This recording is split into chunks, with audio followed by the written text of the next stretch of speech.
આખરે જેની રાહ જોવાઈ રહી હતી તે ઘડી આવી ગઈ છે। જી હા, હું વાત કરી રહી છું ચોમાસાની અને ચોમાસાની પધરામણી થઈ ગઈ છે। ગુજરાતમાં નથી થઈ, ક્યાંક થઈ છે અને ક્યારે ગુજરાતમાં થશે તે પણ અમે આપને જણાવીએ। સૌથી પહેલા વાત કરીશું કે ચોમાસાની શરૂઆત ક્યાંથી થતી હોય છે, કારણ કે ચોમાસું જો આંદામાન નિકોબાર ટાપુ પર પહોંચે, એ એરિયામાં પહોંચે તો કહેવામાં આવે છે કે ગુજરાતમાં પણ તે થોડા સમયમાં પહોંચી જશે અને માટે 13મી મે આ એ દિવસ આજનો છે કે જ્યારે આંદામાન નિકોબારમાં આ ચોમાસાની વિધિવત રીતે એન્ટ્રી થઈ ચૂકી છે અને જ્યારે આંદામાન નિકોબારમાં આ ચોમાસું પહોંચે છે એટલે સીધી જ રાહ જોવાતી હોય છે કેરળમાં ક્યારે પહોંચશે। સામાન્ય તારીખો જે અમે આપી છે એને પણ અમે આપને જણાવી રહ્યા છે કે સામાન્ય તારીખ કઈ છે, આ વર્ષની સ્થિતિ કયા પ્રકારની છે અને 2024ની સ્થિતિ કયા પ્રકારની હતી તેને આપણે મૂલવી રહ્યા છે।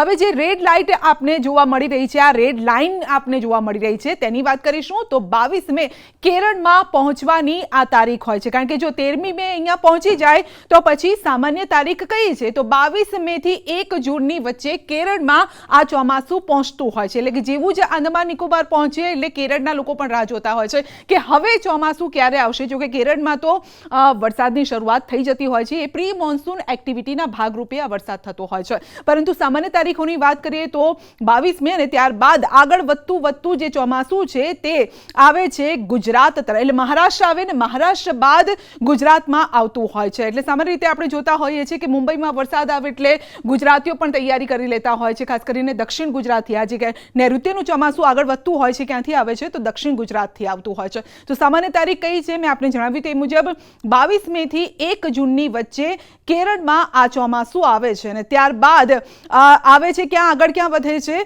તો મહારાષ્ટ્ર તરફ આ આગળ વધતું હોય છે। એટલે મહારાષ્ટ્રમાં જેવું જ એન્ટર થાય એટલે ગુજરાતવાસીઓ વધામણા કરવા માટે તૈયાર થઈ જતા હોય છે। ગુજરાતની કઈ તારીખ છે તો લગભગ 15 જૂનની આસપાસ, એક ફિક્સ તારીખ આપણે માનવામાં આવે તો 15 જૂન, કારણ કે પહેલી એ જો કેરળમાં ચોમાસાની એન્ટ્રી થઈ છે તો 15ની આસપાસ એન્ટ્રી થશે ગુજરાતમાં અને ત્યારબાદ આખા દેશમાં તે સ્પ્રેડ થતું હોય છે આ ચોમાસું। એટલે કેટલીક તારીખો અહીંયા આપી છે ને તે મુજબ મહારાષ્ટ્રની જો વાત કરીએ તો અહીંયા પણ 6 થી 7 જૂનની આસપાસ જે મહારાષ્ટ્રમાં આવતું હોય છે, આ સીધી આ લાલ જે ગ્રીન લકીર આપ જોઈ રહ્યા છો, લાઈન જોઈ રહ્યા છો કે આ મહારાષ્ટ્ર છે, આ મહારાષ્ટ્રનો પટ્ટો છે અને ત્યાં તે આવતું હોય છે અને સામાન્ય 2024ની આ પ્રકારની સ્થિતિ હતી કે 6 થી 7 જૂન અને લગભગ 10 થી 18 જૂનની વચ્ચે પણ, કારણ કે ઘણી વખતે આગળ પાછળ પણ થતું હોય છે, ક્યારેક વહેલું ચોમાસું બેસતું હોય છે, ક્યારેક થોડુંક લેટ પણ થતું હોય છે, પરંતુ આ વખતની જે પરિસ્થિતિ છે એ થોડીક વહેલી છે। એટલે ગુજરાતમાં પણ આ વહેલા કહેવાનો મતલબ પણ એ છે કે ગુજરાતમાં પણ વહેલું ચોમાસું આવી શકે છે। તો આ કંઈક મોટી તારીખો હતી અને તે અત્યારે આપણે જણાવી કે ગુજરાતમાં હવે ક્યારે પહોંચશે ચોમાસું તો આંદામાન નિકોબાર 15 મેની આસપાસ હોય છે। 2024ની સ્થિતિ હતી કે જે થોડુંક લેટ હતું, આ 15 મેની સામાન્ય તારીખ કહેવામાં આવતી હોય છે, પરંતુ આ વખતે 2 દિવસ વહેલા એટલે કે 13મી તારીખથી અહીંયા વિધિવત રીતે અહીંયા પ્રવેશ થઈ ચૂક્યો છે ચોમાસાનો। 2024ની તારીખ શું હતી? 19 મે હતી ને આ વર્ષની તારીખ 13મી મે છે। હવે વાત કરીએ કેરળની તો કેરળમાં 1 જૂને આવતું હોય છે ચોમાસું, પરંતુ આ વખતે 30મી મેની આસપાસ આ એન્ટ્રી થઈ જશે। શા માટે આ વહેલું છે? કારણ કે 13મી મે આંદામાન નિકોબાર પહોંચી ગયું છે અને કદાચ આ વખતે આ ગઈ વખતની તારીખ છે 30મી મેની, પરંતુ આ વખતે 27 મે સંભવિત તારીખ માનવામાં આવી રહી છે, કારણ કે આ વખતે વહેલું છે આ ચોમાસું માટે। હવે મહારાષ્ટ્રમાં ક્યારે તો મહારાષ્ટ્રમાં સામાન્ય તારીખ 10 જૂનની આસપાસ છે। ગયા વર્ષની પરિસ્થિતિ જોઈએ તો 6 જૂનની આસપાસ આવ્યું હતું અને આ વખતે તેનાથી પણ વહેલું આવી શકે છે, એટલે કે લગભગ 3 થી 4 જૂનની આસપાસ આપણે માની લઈએ અત્યારે। હવે ગુજરાતની સંભવિત તારીખ કઈ છે તો 15 જૂન છે, સામાન્ય તારીખ આ છે।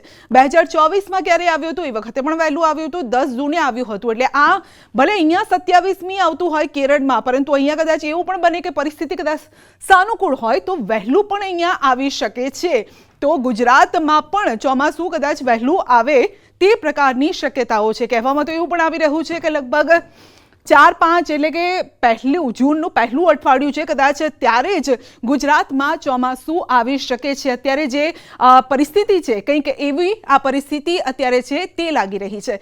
રાજસ્થાનની વાત કરીએ તો રાજસ્થાનમાં સામાન્ય તારીખ 25 જૂન છે, પરંતુ 2024માં પણ 25 જૂને જ આવ્યું હતું। હવે અહીંયા ખબર નથી કે કયા ટાઈમ સુધી પહોંચી શકે છે। જો ગુજરાતમાં ફર્સ્ટ વીકમાં આવે તો સેકન્ડ વીકની શરૂઆતમાં એટલે કે જૂનનું જે બીજું અઠવાડિયું છે તેની શરૂઆતમાં કદાચ ત્યાં પહોંચી પણ શકે છે।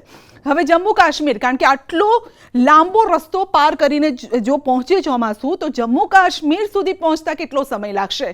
20 જૂન સામાન્ય તારીખ છે, 2024માં ક્યારે પહોંચ્યું હતું? 27 જૂને પહોંચ્યું હતું. એટલે આ વખતે પણ જૂનના કદાચ છેલ્લા અઠવાડિયા પહેલા સુધી આ ચોમાસું આખા દેશને કદાચ આવરી લે તેવું માનવામાં આવી રહ્યું છે. એટલે જૂન મહિનામાં કદાચ એવું હશે કે જૂન મહિનામાં આખા દેશને કદાચ આવરી શકે છે આ ચોમાસું. તો ચોમાસાની સત્તાવાર આ શરૂઆત કેરળથી માનવામાં આવે છે, જેની શરૂઆત પણ સામાન્ય રીતે 1 જૂનથી થાય છે.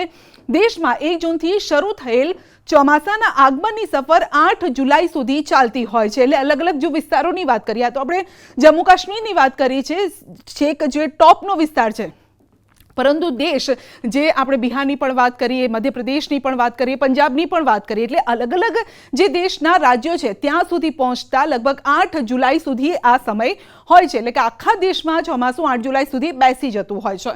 2024માં આ શરૂઆતમાં 30 મે શરૂ થઈ હતી. 2 જુલાઈ સુધીમાં સમગ્ર દેશમાં ચોમાસું બેસી ગયું હતું ને આ વખતે તો આ ચોમાસું વહેલું પણ છે. એટલા માટે જ મેં કીધું કે લગભગ જૂન પૂરો થતા કદાચ આખા દેશમાં આ ચોમાસું પહોંચી જાય તે પ્રકારના એંધાણ અત્યારે વર્તાઈ રહ્યા છે. અને માટે જ કહી રહ્યા છે કે ભાઈ ચોમાસાના વધામણાની હવે તૈયારી કરો ગુજરાતીઓ, ખાસ કરીને ખેડૂતો, કારણ કે આ વખતે રૂમઝૂમ કરતું આ ચોમાસું વહેલું આવી રહ્યું છે.